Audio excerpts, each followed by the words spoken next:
hype around Drake's For All the Dogs album is massive. But let's talk real here. Is he still the trailblazer he used to be? Or is he just chasing the latest trends? Sure, Drake's got mad skills, but it feels like he's been jumping on every bandwagon since 2013. Remember when he dabbled in trap in 2015, riding the wave Future started? They even did a whole project together. Then came the dancehall and reggae pop phase, thanks to Party Next Door, who cooked up those dancehall hits with Drake and Rihanna. And lately, Drake's been teaming up with every up-and-coming rapper, from Atlanta to Canada, to stay on top.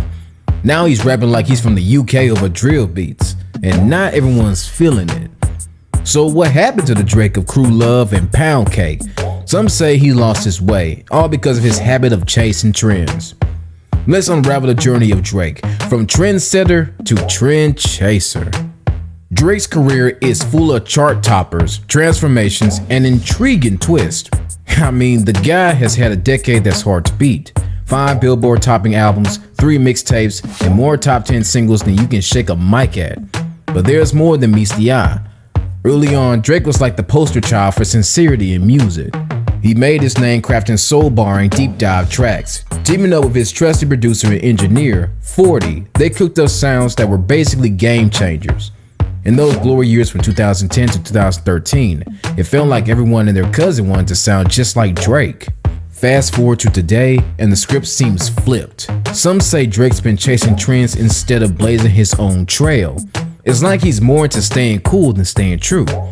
He's dabbed in so many styles, it's like he's trying to be everyone's cup of tea, even if it waters down his own flavor. People evolve, right? We all do. Change is a part of life, but lately Drake's image feels like a costume he's wearing. Some fans aren't really vibing with it, feeling like he's trying to be someone he's not. It's like he spent so much time being this larger-than-life version of himself that maybe he's starting to believe it. You remember Drake, right? The guy who started out as Wheelchair Jimmy on Degrassi? Now he's this hip-hop giant who can drop a track and zoom to the top of the charts without breaking a sweat. It's like he's got Hollywood in the palm of his hand, treating Birmingham like a personal movie set.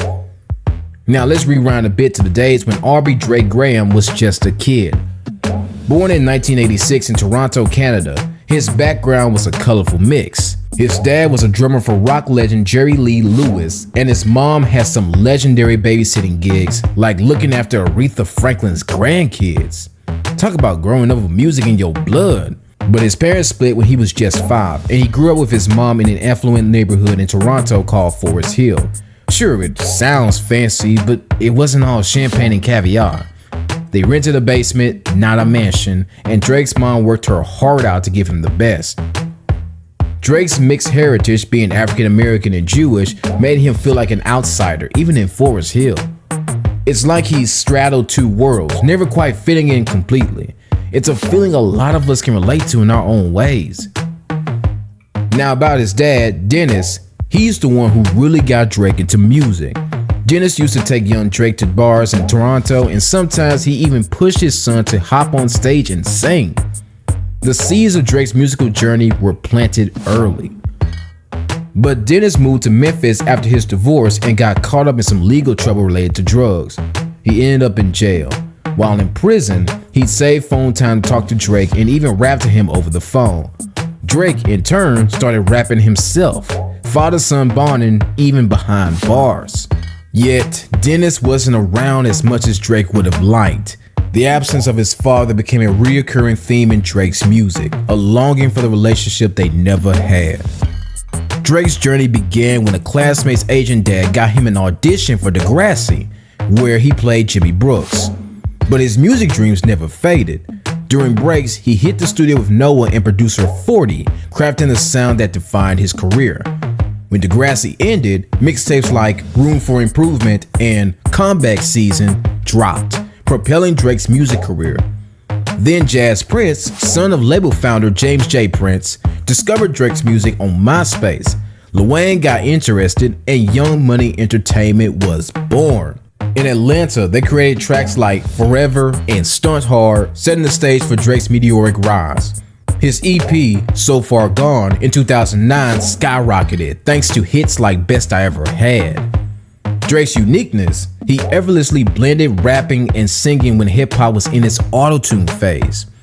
Back in 2011, Drake bagged the Grammy for Best Rap Album with Take Care, and 2 years later, he dropped Nothing Was the Same, which, to be honest, is my personal favorite album by him. I mean, just like the title suggests, nothing was the same after that. But as time rolled on, it seemed like Drake started prioritizing commercial success more than artistic innovation. Some folks started calling him out, saying he was hopping on trends just to stay on top of the game. This led to accusations of cultural appropriation, basically when you use elements from different cultures for personal gain without giving proper credit. Drake, however, denied these claims, saying he's all about supporting those cultures he draws inspirations from. Now let's talk beef. Drake's had some pretty intense rap battles, especially with Meek Mill and Pusha T.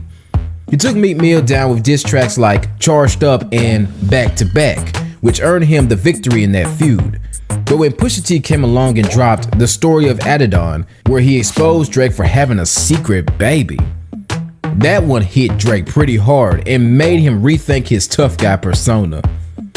Fast forward to his album Scorpion in 2008, which had a whopping 25 songs and lasted 90 minutes. While it was a commercial success, some fans felt it lacked creative energy and was kind of a corporate production, like a bunch of executives got together and tried to turn regional jams into hits. Drake's upcoming album, For All the Dogs, is hotly anticipated, but many are hoping he'll return to a more focused, honest, and compelling style. Here's the thing about Drake's image. Some folks find it a bit fake. He's told us he's insecure, but at the same time, he's tried to maintain this tough guy persona. It's like he's hiding his true self, which doesn't sit well with some fans. They miss the authentic Drake from his earlier days. And then there are his interviews. Drake doesn't do many of them these days, but when he does, they feel super scripted and rehearsed. It's like he's trying to say all the right things, but it comes across as insecure. People want to hear the real Drake, not some polished version. Now let's touch on something relatable. Feeling like an outsider. Drake has often talked about this, and many of us can relate. Sometimes even if you're successful, you might still feel excluded or like people don't fully celebrate your accomplishments. Drake's experience shows us that even at the top, it can be lonely, and not everyone gets you. But he also has a huge fan base, and he could use his platform to elevate their taste. He's got the power to introduce people to more sophisticated music, but sometimes it just feels like he's playing it safe with songs that are easy on the ears but lack depth. So as Drake continues on his musical journey, we're all curious to see where he'll take us next. Whether he addresses some of the criticism and goes back to his introspective style or not, one thing's for sure, Drake has left a mark on the music industry that can't be erased. From an outsider to a global superstar, it's been one heck of a ride. If you enjoyed diving into the journey of this hip-hop star, don't forget to show some love by smashing that like button and hitting subscribe for more captivating hip-hop content.